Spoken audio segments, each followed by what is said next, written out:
Olá, estamos começando mais um episódio do podcast que quer saber.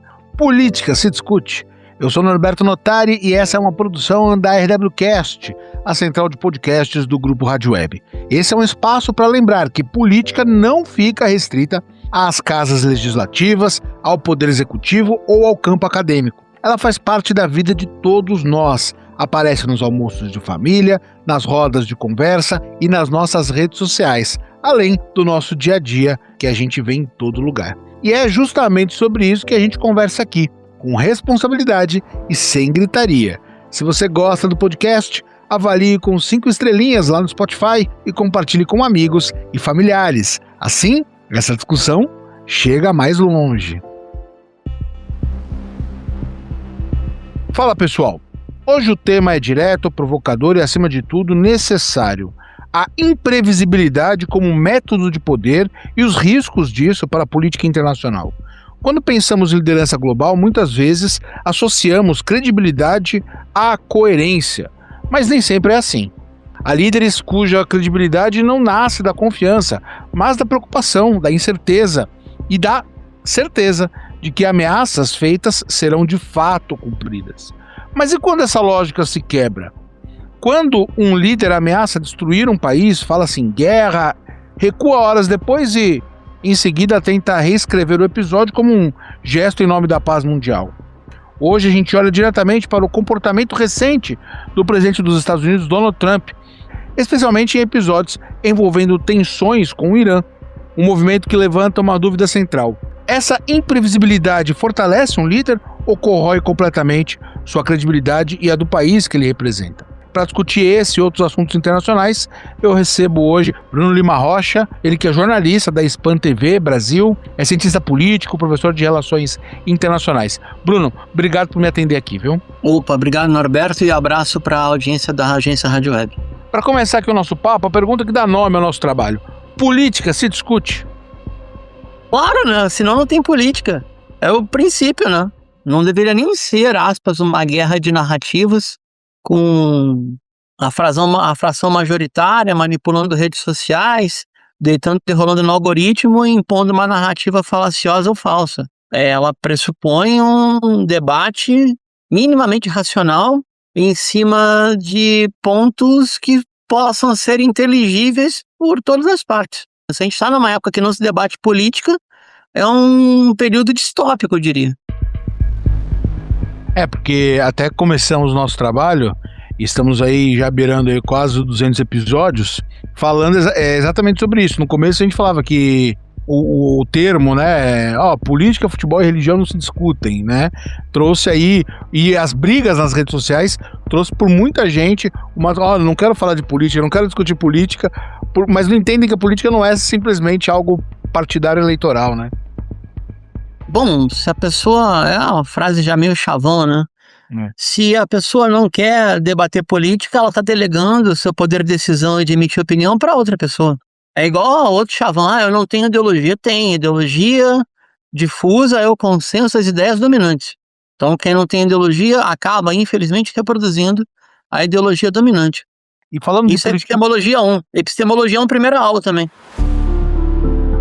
E falando de política internacional, professor, a gente está vendo no centro desse debate o presidente dos Estados Unidos, Donald Trump, tomando algumas atitudes que, independente de lado político, preocupam, porque são ofensivas inesperadas muitas vezes, ir lá, retira alguém do presidente do país, ou ataca um país para acabar com o seu regime, ou com qual desculpa e qual contexto e pretexto ele coloque, sem nenhum tipo de prévio aviso, nem de medidas, né, da ONU ou do próprio Congresso americano. Essa imprevisibilidade corrói já a credibilidade do Trump ou ele se mantém inabalado?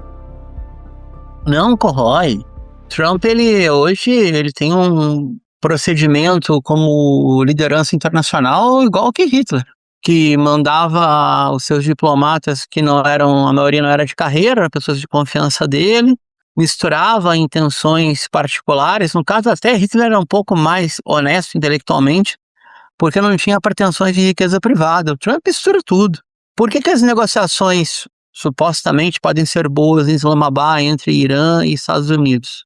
Porque o chefe da equipe dos Estados Unidos, se tudo correr bem e avançar, é o vice-presidente J.D. Vance. Mas até então ele estava mandando um empresário amigo dele, que tem interesses de investimento no Oriente Médio. Aliás, o Oriente Médio é um termo que não se usa na região, se usa Ásia Ocidental. O Oriente Médio é um termo imposto pelo invasor cruzado, mas isso são parênteses. O Steve Witkoff é empresário. O emissário do Trump o Líbano é um empresário, tem interesse direto na região. O outro é o genro dele, que é um especulador imobiliário como ele. Isso aí é algo que, assim, primeiro reforça essa condição, Norberto. O Brasil tem uma diplomacia profissional de carreira, o que é ótimo, e o país mais poderoso do mundo, cada vez menos poderoso, mas ainda mais poderoso do mundo, não tem uma diplomacia de carreira, tem indicações de pessoas para postos-chave segundo o governo de turno, e o governo Trump ele é um conluio de empresários multibilionários sem nenhum escrúpulo, e o próprio Trump não tem escrúpulo nenhum. Infelizmente, a realidade é essa, ele não é confiável, o que ele fala não se escreve, e é poder demais para alguém que não tem um pingo de retidão moral e de caráter. Eu não quero parecer moralista, discurso denista, lavajateiro, longe disso, longe de mim, né? Mas é isso, não tem um pingo de retidão esse cara e não tem nenhum compromisso com a humanidade e tudo pode acontecer o tempo inteiro. Essa postura é uma estratégia política ou é simplesmente uma desorganização, um improviso no âmbito de governar aí o país? É uma estratégia política. Por quê? Porque o Trump ele reproduz na lida política como ele fazia no chamado, aspas, mundo dos negócios. Vamos entender bem, o que esse cara produziu de riqueza? Ele era dono de cassino, dono de hotel, especulador imobiliário, apresentador de televisão. Então, negociava contrato, renegociava contrato, forçava a barra com assédio moral o tempo inteiro. Ele ganhou popularidade com aquele programa O Aprendiz, imagina, cujo ápice do programa ele apontar para alguém e dizer, você está demitido? É o anticlímax de um pacto social. O Donald Trump, ele personifica o capitalismo selvagem, né? Aquele negócio, né? Cada um por si, cada um por si, Deus contra todos. É ele. Ele realmente parece aquela letra do Titãs, né? Eu acredito a vida é um jogo, cada um por si, Deus contra todos, você vai morrer e não vai pro céu. É bom aprender a vida cruel. É isso aí, ele é a pura crueldade e a vilania. Mas não na forma de um tirano militar, e sim de um empresário inescrupuloso. E o senhor falou sobre a questão empresarial dele, né, e também os interesses por trás disso por parte de familiares, aliados, tudo mais. E a gente vê, até a gente assistiu no filme Agente Secreto, que foi indicado ao Oscar, que mostrava um dos personagens lá que tinha interesses comerciais para as empresas dele, e ele ia no meio da ditadura, ele foi para Pernambuco para negociar, para alimentar as empresas dele no Rio de Janeiro, né? Então a gente vê que há por trás, muitas vezes, de governos autoritários ou de políticos autoritários, interesses empresariais, né? Acho que em boa parte dos episódios, né, professor? Roberto, eu concordo contigo, eu só acrescentaria que não é só em governo autoritário, não. O que ocorre é que num governo autoritário, que as regras de acesso aos recursos de poder passam pela proximidade com quem toma a decisão, e não tem uma ritualística, não tem uma legalidade, é muito mais um jogo de amiguismo, né? Quem é peixe de quem, como dizem em quartel, quem é pochado de quem. Mas a formação de oligarquias político-empresariais que veem o país como um quintal para extrair, ou uma grande fazenda para extrair riqueza, e se subordinam, às vezes até voluntariamente, ao poder do colonizador, como é a relação da elite brasileira com os Estados Unidos, essa coisa mesquinha, grotesca, vulgar, cujo máximo de horizonte cultural é passar férias em Miami, um negócio triste, de ver triste. 10ª economia do mundo está na mão desse tipo de gente. Coloca o acesso a recursos de poder o tempo inteiro. Bom, por exemplo, o que justifica que um filho recém-formado de um ministro do Supremo tem uma carteira de clientes como advogado que é superior a gente que tem 30 anos de banca de advocacia? Nada justifica isso. A não ser os recursos de relações familiares, como fosse uma grande oligarquia. Sabe? Ah, mas isso é no Brasil. Não, não, é muito pior nos Estados Unidos. Basta ver as sentenças que tem lá para crime corporativo. Quem ocupa os postos, por exemplo, na procuradoria, na fiscalização, no fisco, no tesouro, e aí com troca de governo, sabe o que vai acontecer, amigo? Igual o Sérgio Moro, que foi trabalhar na empresa de compliance que ele botou dentro da Andrade da Odebrecht para, em tese, tomar conta da massa falida da empresa que ele ajudou a falir. É o tempo inteiro isso. Um ex-titular de um posto-chave no governo dos Estados Unidos saiu do governo, vai ocupar uma posição central na empresa que ele deveria estar fiscalizando. Isso tem um nome, chama-se capitalismo, em geral com oligarquia junto, né? Então é muito difícil você ter um comportamento republicano se o poder está concentrado na representação política, na acumulação simbólica, na tomada de decisão executiva e no acúmulo de capital numa pessoa só ou num grupo de família só. Hoje os Estados Unidos não são sequer algo além de uma grande plutocracia. Qual é a base do Trump? Eu encerro com isso essa intervenção. 150 mil pessoas físicas que têm um poder descomunal. Ah, por que tem um poder descomunal? Porque tem acesso aos recursos do Pentágono. E tem empresas com contratos junto ao Tesouro dos Estados Unidos que conseguem empipinar sua dívida mais infinito, né? Um cheque, um papagaio voador que não tem fim, porque o mundo ainda negocia majoritariamente com o dólar como moeda corrente do comércio internacional. Quando isso deixar de acontecer, aí o império vai ruir. Por isso que eles não querem abrir mão de Hormuz, por exemplo. Porque o Estreito de Hormuz, o Irã pode tranquilamente cobrar a circulação em moeda chinesa, vai fazer a compensação lá dentro dos bancos centrais da China e do Irã, ou da China, da Rússia e do Irã, não vai comprar dólar, não vai ampliar mais infinito a dívida pública dos Estados Unidos. Mais uma vez, não quero parecer professoral, mas o que soa como, que conhecimento interessante, profundo, é primeiro dia de aula de geopolítica. Primeiro dia de aula, tudo que eu falei para você agora, com toda a seriedade do mundo, é a primeira semana de aula que está primeiro dia. Então a gente vê como tem, não é teu caso, isso é um esforço legal que você está fazendo, mas em geral, nossos colegas em redações grandes têm como missão desinformar e não formar público, infelizmente.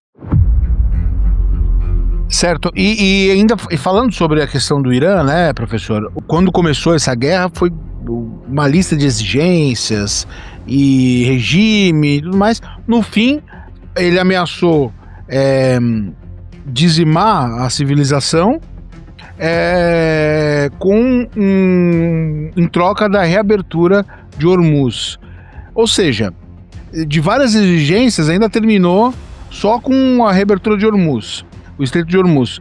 E aí depois voltou atrás, recuou. Ficou uma impressão do tipo, olha, eu acho que eu tô tendo mais gasto do que ganhos com essa ofensiva. Melhor eu parar por aqui e vou buscar só primeiro a reabertura da rota do petróleo. É uma polêmica boa essa.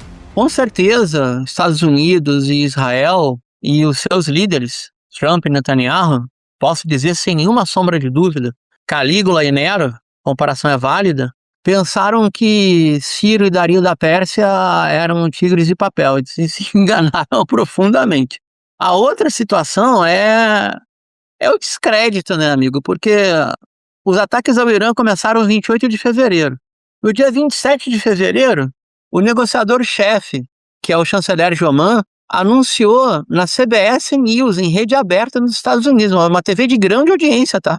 Num programa de entrevista que é líder do seu horário, da sua grade de programação.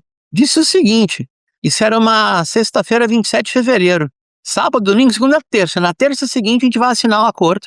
O Irã já aceitou reduzir o enriquecimento de urânio a 1,5%. Vai manter só o necessário para as pesquisas médicas e para avançar na sua medicina nuclear de ponta, que é radioterapia, buscando a cura do câncer ou o paliativo do câncer. O Irã é um dos 5 países que mais desenvolvem radioisótopos, ou seja, tem desenvolvimento em radioterapia para tentar a cura do câncer. Isso foi 27 de tarde. E de manhã, fuso horário do Irã, o ataque começou. Então, qual é a credibilidade dessa gente? Isso aí, com todo respeito, eu não quero ficar adjetivando, né? Vulgarizando o programa. Isso é uma corja. Você pensa na reprodução desse padrão de comportamento para o convívio social e é todos contra todos, porque não dá para confiar em ninguém. Imagina, se tu combina comigo, vamos gravar tal dia. Aí eu, não vou poder. Tá, não pude. Fala, não, tá beleza, tá confirmado. Aí eu desmarco, depois eu falo, não, não foi eu que desmarquei, foi você. Qual é o grau de confiabilidade que você vai ter no convívio entre seres humanos? Esse é um ponto. E o outro é o seguinte, né? Aí também vamos trazer pro plano do jogo real. Pô, vou te dar um exemplo, tá? Quando Cuba entrou no apoio de Angola na guerra contra a UNITA, e a UNITA tinha um apoio da África do Sul do Apartheid e de empresas estrangeiras de petróleo, a Shell, por exemplo, a Operação Carlota, na década de 80 do século passado, Fidel Castro ficava 4 horas por dia acompanhando e ajudando a tomar decisões sobre as operações cubanas em Angola. 4 horas por dia. Quanto tempo Trump ficou nesses 40 dias acompanhando as operações dos Estados Unidos? Média de 2 minutos numa coletânea de videoclipe. Tô falando sério. Ou seja, vou fazer a piada do De Gaulle no Brasil ao contrário, né? Os Estados Unidos não são mais um império sério. Se é que um dia for, mas com certeza esse governo não é sério. É um governo de mentirosos que busca controlar a narrativa, fazer negócios e ameaçar o planeta o tempo inteiro. A realidade é essa. Como é que o senhor vê a relação do Brasil agora com os Estados Unidos a partir de agora? Isso porque o presidente Lula conseguiu estabelecer um diálogo com o Trump, mas depois que aconteceu tudo isso, ele até em março iria ter uma visita à Casa Branca, não aconteceu, enfim. Como que o senhor vê agora essa relação, ainda mais em ano de eleição agora, aí, como que o senhor avalia? Eu espero estar equivocado no que eu vou te falar, ou seja, eu espero que o que eu esteja dizendo agora não ocorra, mas eu considero muito difícil o governo Trump não tentar se intrometer de alguma maneira na eleição brasileira, como agora tenta se intrometer na eleição colombiana, e como o secretário de Estado Marco Rubio, que pertence à extrema-direita cubana, vê que cada país da América Latina é quase que um protetorado dos Estados Unidos. O Brasil é um país muito grande, muito forte, muito poderoso, mas com uma elite muito canalha, muito cretina, e com operadores da extrema-direita nos Estados Unidos fazendo lobby contra o país. Fazendo lobby contra a orientação das Forças Armadas. Por quê? Porque se o Brasil receber, se as organizações criminosas que operam no Brasil, e são naturais daqui, exemplo, PCC, Comando Vermelho, Terceiro Comando, receberem a designação de organização terrorista, para a lei dos Estados Unidos eles podem se intrometer. E é muito poderio. Então, a orientação da Polícia Federal, da Agência Brasileira de Inteligência, Sistema Brasileiro de Inteligência e Estado-Maior das Forças Armadas é para que isso não ocorra. Mas nós temos elementos nacionais, inclusive um candidato à presidência, que está insistindo com isso, que é o senador Flávio Bolsonaro, né, do PL do Rio de Janeiro. Está operando contra os interesses do país. Então, eu, sinceramente, acredito que alguma coisa vai acontecer. Ou vai ter designação de terrorista, ou vai ter mais ameaça de tarifa, ou vão se voltar contra o Pix, porque o Pix retira valor em circulação das empresas de cartões de crédito que têm matriz nos Estados Unidos, ou vai ter uma rebelião dos oligarcas de redes sociais se intrometendo na eleição brasileira, mas o pleno cumprimento das relações diplomáticas igualitárias entre o Brasil e os Estados Unidos e o cumprimento da legislação eleitoral brasileira por parte das empresas que controlam redes sociais, eu acho muito difícil de ocorrer. Espero estar profundamente errado. Tomara que tudo que eu digo aqui não aconteça, mas eu acredito que é muito difícil que não venha ocorrer, infelizmente. Recentemente o ex-deputado Eduardo Bolsonaro falou que o governo dos Estados Unidos já pensava em lei Magnitsky, repetir tudo aquilo que aconteceu naquele período lá, né? Provável, né? Até porque existe um lobby. O diretor-presidente da Refit, o grupo que controla a Refit, o empresário Ricardo Magro, está nos Estados Unidos, ele já está preso no Brasil, por exemplo, ou respondendo judicialmente no Brasil. O delegado Ramagem está na Flórida. E por aí vai, né? Por aí vai. Eu diria que, infelizmente, a gente tem uma parcela importante das elites políticas, da classe dominante, desse setor parasitário do rentismo que consome o bolsa banqueiro, né? 1 trilhão e 200 milhões ano, 1/12 do PIB brasileiro escorre pelo sistema financeiro, não tem preocupação 100% de ser um país soberano, nem quer ser uma classe dominante de um país potência no mundo. Quer ficar como está e ter essa posição subalterna, desde que mande nas riquezas nacionais. E é muito difícil, dentro do sistema internacional das economias capitalistas, você ter um país potência sem uma fração majoritária dessa classe dominante, já que não estamos falando socialismo, estamos falando capitalismo, ou seja, pirâmide socioeconômica, né, desigualdade de acesso a recursos de poder, financeiros, etc., aqueles que mandam não querem mandar num país soberano e nem quer ter uma exceção soberana internacional. Preferem mandar beirando a ilegalidade dentro do país e seus subordinados no sistema mundo ou no sistema internacional, como queiram. Professor Bruno, a gente viu, além dessa ofensiva contra o Irã, a gente viu recentemente, e aí a despeito, né, para o nosso ouvinte entender, de posicionamento político, enfim, mas foi uma invasão na Venezuela e a retirada do presidente e da esposa dele levada para ser julgada nos Estados Unidos. Aquilo chamou muita atenção, né? Inclusive gerou ali, dividiu as opiniões, mas até essa própria ameaça que não aconteceu de vou acabar com a civilização do Irã, né? Na última terça-feira, assustou muita gente, até o próprio secretário-geral da ONU falou, né, o secretário Antônio Guterres. Existe algum tipo de freio, né, institucionais, políticos, internacionais, capaz de conter algum tipo de ação ou ações dessa natureza de um líder como Trump e que impõe algum tipo de limite? Internacional só tem um. Os países que têm arsenal nuclear dizerem, se você atacar o Irã ao ponto de destruir tudo, a gente vai retalhar. É o único jeito. E dentro dos Estados Unidos teve a 25ª emenda, que retira de funções um presidente por não estar apto a cumprir o seu dever. Só que a 25ª emenda, ela precisaria de maioria nas duas casas, no Senado e Câmara dos Deputados. E o Trump tem maioria nas duas casas. Apesar que no Senado, a bancada republicana não é uníssona com o Trump, está assustada com ele, porque ele tem arroubos autárquicos, né, de querer mandar sozinho. Por um proselitismo republicano é muito bom o que o Trump está fazendo. A única forma de evitar uma situação dessas de novo é ter um grande consenso entre os países que têm poder, tipo o G20. O G20 tem um grande consenso de que nunca, jamais terá uma guerra de agressão que não passe por um debate diplomático primeiro, e quem assim o fizer será punido mundialmente. Mas para ser efetivo nesse discurso, ter uma medida efetiva a partir do direito internacional, os países que têm poder têm que exercê-lo de forma direta, o que pode perigar uma guerra mundial. Se chegou a cogitar que Trump ordenaria um ataque nuclear contra o Irã, por exemplo, e era mais provável que esse ataque fosse de Israel contra o Irã do que dos Estados Unidos, por exemplo. Mas talvez até por cálculo político e por ele ter demitido, na verdade, perdeu a confiança do seu alto comando militar, demitiu os maiores postos militares 2 dias antes de cumprir a ameaça que não foi cumprida, é provável que o alto comando das Forças Armadas do Império, nos Estados Unidos, se negasse a obedecer essa ordem, por exemplo. É uma possibilidade. Nós estamos no terreno da conjectura, mas de forma direta eu te falo. O que freia o imperialismo é a força dos países que são atingidos pela projeção de poder do império. E o que freia um tirano no plano doméstico é a sociedade civil desse país se recusar a obedecer à tirania. Tem medidas legais para isso. Só que, por exemplo, nos Estados Unidos, a primeira instância pode julgar o presidente. A Suprema Corte, que é pró-Trump, tirou uma jurisprudência que não pode mais julgar o presidente. Ele é condenado em quatro questões legais, pela lei do país dele. Ainda assim chegou na presidência, um negócio que beira o irreal.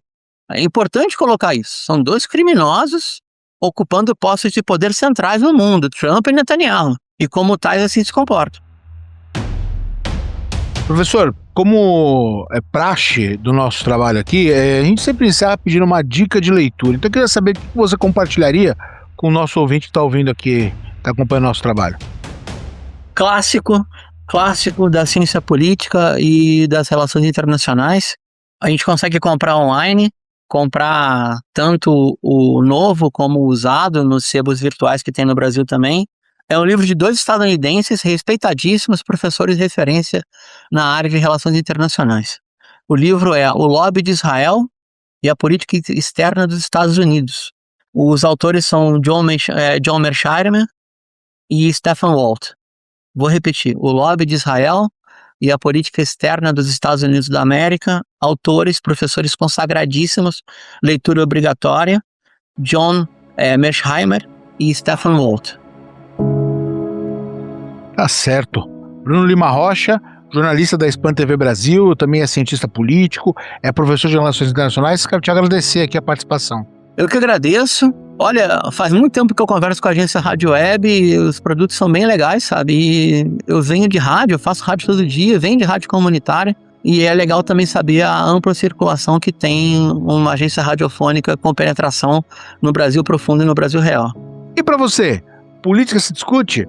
Lembre de avaliar o podcast lá no Spotify e de contar para os amigos e familiares que a gente está por aqui. Grupo Rádio Web, produção e apresentação, Norberto Notari, edição de áudio Mário Melo, coordenação da RWCast, Rafaela Martinez, gerência de conteúdo, Mariana de Freitas, direção de jornalismo, Daniela Madeira.